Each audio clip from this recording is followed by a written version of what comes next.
appreciated how the sermons and lessons have taught me to just slow down and let God in, and I feel more loved by Him than ever before.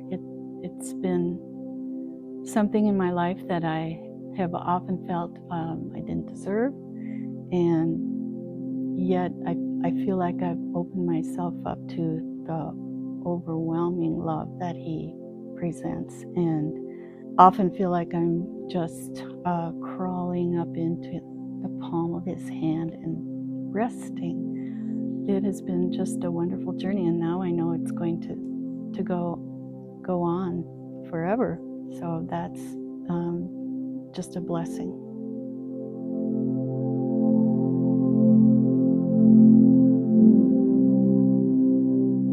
I've thought during this series that my prayer time is kind of regular. I pray maybe the same kinds of prayers, and I'm thankful and grateful, and I have my prayer list of people and special psalms that I like to pray. In my reading recently during this series, I was reading it was a novel about two women, Christian women in the 14th century. One of the women wrote a prayer in her diary, and the prayer was, "Jesus, what shall I think about today?" And it struck me because usually when I'm coming up with a prayer, it's what should I say? How should I say it? Who should I pray for? She was saying, wait, and you will hear from Jesus. Jesus, what shall I think about today? And I've tried it, and something always comes to mind. It's it might be a person's name, it might be an issue, it could even be the beauty I'm looking at the time. So that has been kind of a nice addition to my spiritual life.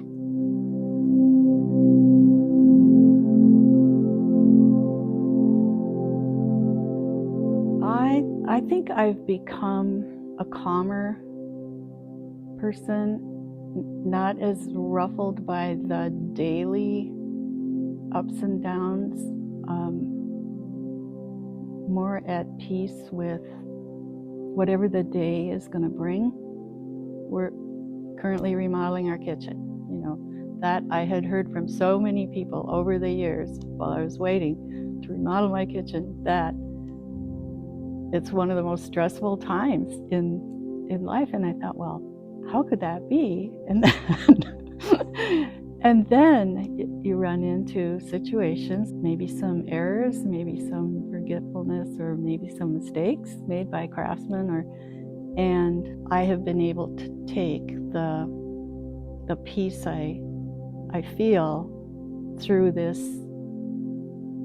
transformation, and I feel like I've handled it with Jesus at my side. Basically, that He and I are doing the remodel together. So.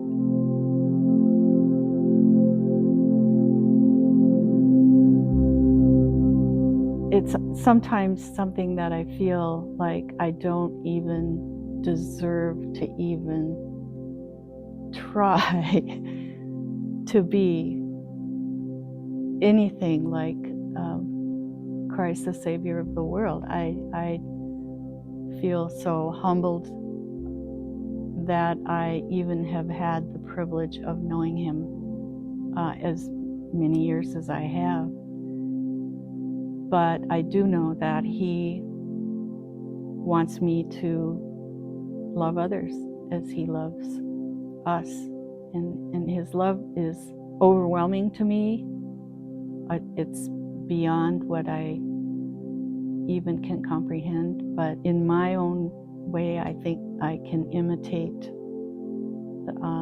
loving other people. And that includes people who might be kind of unlovable. I mean, that's where the rubber meets the road, perhaps.